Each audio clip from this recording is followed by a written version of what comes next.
Raja Ali Haji bin Raja Haji Ahmad atau cukup dengan nama penanya Raja Ali Haji, lahir di Selangor, K. 1808 meninggal di Pulau Penyengat, Kepulauan Riau, K. 1873. Adalah ulama, sejarawan, dan pujangga abad 19 keturunan Bugis dan Melayu. Dia terkenal sebagai pencatat pertama dasar-dasar tata bahasa Melayu lewat buku Pedoman Bahasa, buku yang menjadi standar bahasa Melayu. Bahasa Melayu standar itulah yang dalam Kongres Pemuda Indonesia tanggal 28 Oktober tahun 1928 ditetapkan sebagai bahasa nasional, bahasa Indonesia. Ia merupakan keturunan kedua cucu, dari Raja Haji Fisabilillah, yang di Pertuan Muda IV dari Kesultanan Lingga Riau dan juga merupakan bangsawan Bugis. Mahakaryanya, Gurindam 12 1847, menjadi pembaru arus sastra pada zamannya. Bukunya berjudul Kitab Pengetahuan Bahasa, yaitu Kamus Logat Melayu Johor Pahang Riau Lingga Penggal yang pertama, merupakan kamus eka bahasa pertama di Nusantara. Ia juga menulis syair Siti Sianah, syair Sulu Pegawai, syair Hukum Nikah, dan syair Sultan Abdul Muluk. Raja Ali Haji juga patut diangkat jasanya dalam penulisan sejarah Melayu. Buku berjudul Tuhfat al-Nafis Bingkisan Berharga, tentang sejarah Melayu, walaupun dari segi penulisan sejarah sangat lemah karena tidak mencantumkan sumber dan tahunnya, dapat dibilang menggambarkan peristiwa-peristiwa secara lengkap. Meskipun sebagian pihak berpendapat Tuhfat dikarang terlebih dahulu oleh ayahnya yang juga sastrawan, Raja Ahmad. Raja Ali Haji hanya meneruskan apa yang telah dimulai ayahnya. Dalam bidang ketatanegaraan dan hukum, Raja Ali Haji pun menulis Mukadimah fi Intizam Hukum dan Politik. Ia juga aktif sebagai penasihat kerajaan. Kini, ia ditetapkan pemerintah Republik Indonesia sebagai pahlawan nasional pada tanggal 5 November tahun 2004 lalu.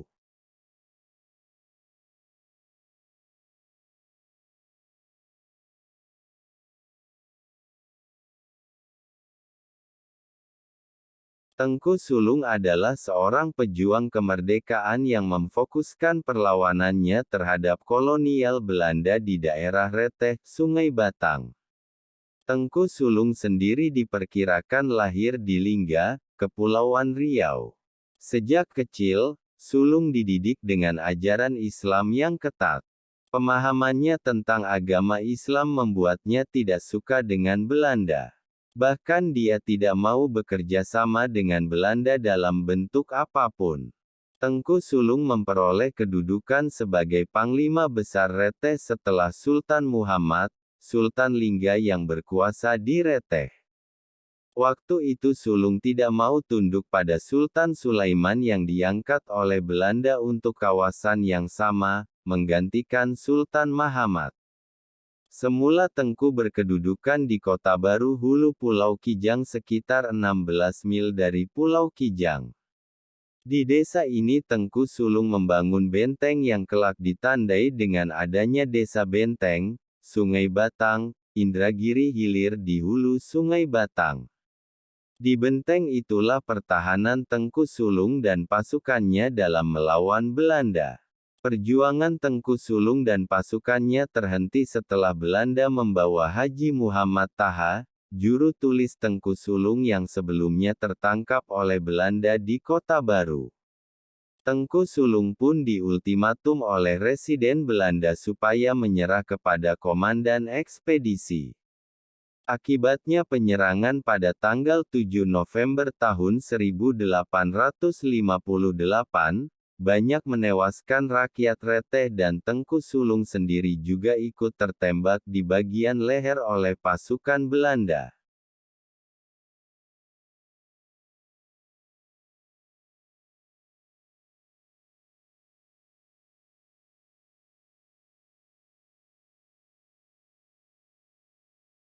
Tuanku Tambusai lahir di Dalu-Dalu, Nagari Tambusai, Rokan Hulu, Riau.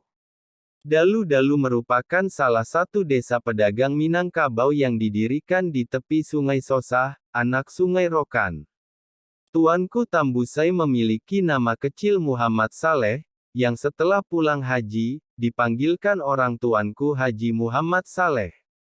Untuk memperdalam ilmu agama, Tuanku Tambusai pergi belajar ke Bonjol dan Rao di Sumatera Barat.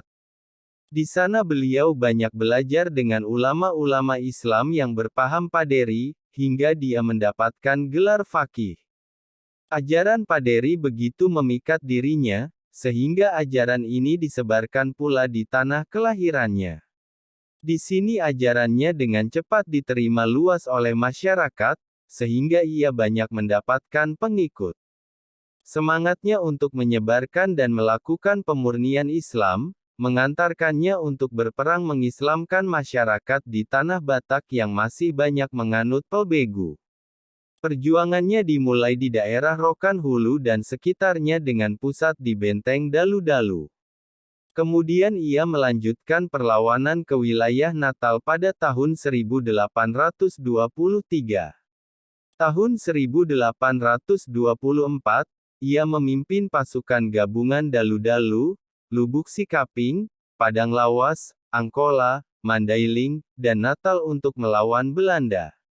Dia sempat menunaikan ibadah haji dan juga diminta oleh Tuanku Imam Bonjol untuk mempelajari perkembangan Islam di tanah Arab. Dalam kurun waktu 15 tahun, Tuanku Tambusai cukup merepotkan pasukan Belanda, sehingga sering meminta bantuan pasukan dari Batavia. Berkat kecerdikannya, benteng Belanda Fort Amerongen dapat dihancurkan.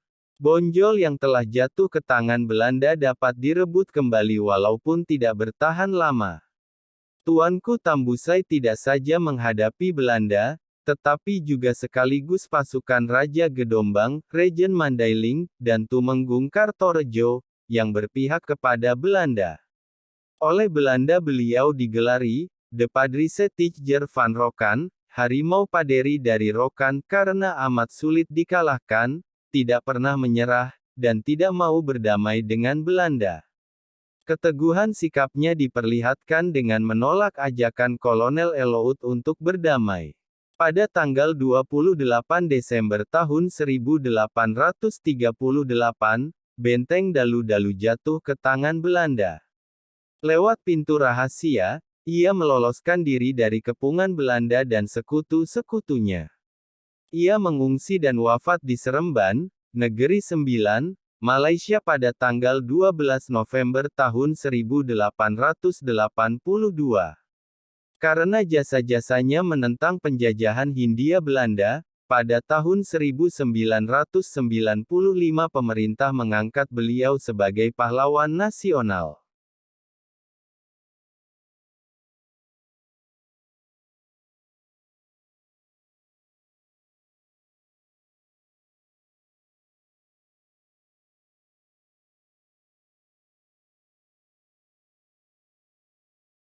Jalil Saifuddin atau Sultan Syarif Kasim II, lahir di Siak Sri Indrapura, Riau, tanggal 1 Desember tahun 1893 meninggal di Rumbai, Pekanbaru, Riau, tanggal 23 April tahun 1968 pada umur 74 tahun, adalah Sultan ke-12 Kesultanan Siak.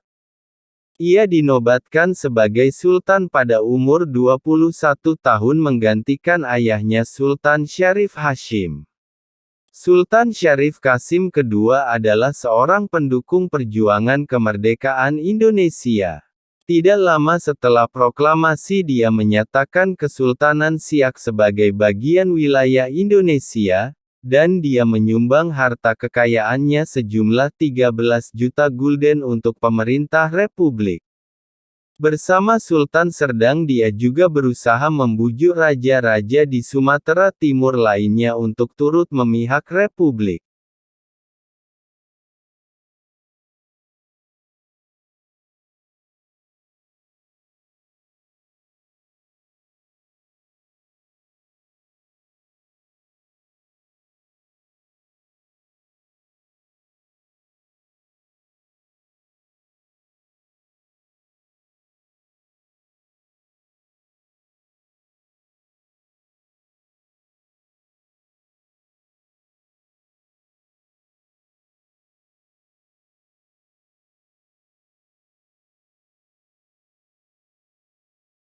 Banyak cerita dari tokoh pahlawan Melayu Riau, Hang Tuah. Dalam Sulalatus Salatin berbeda, ada yang menyebutkan bahwa ia dahulunya adalah seorang nelayan miskin, sementara versi lain menyebutkan bahwa ia berasal dari keturunan bangsawan Makassar.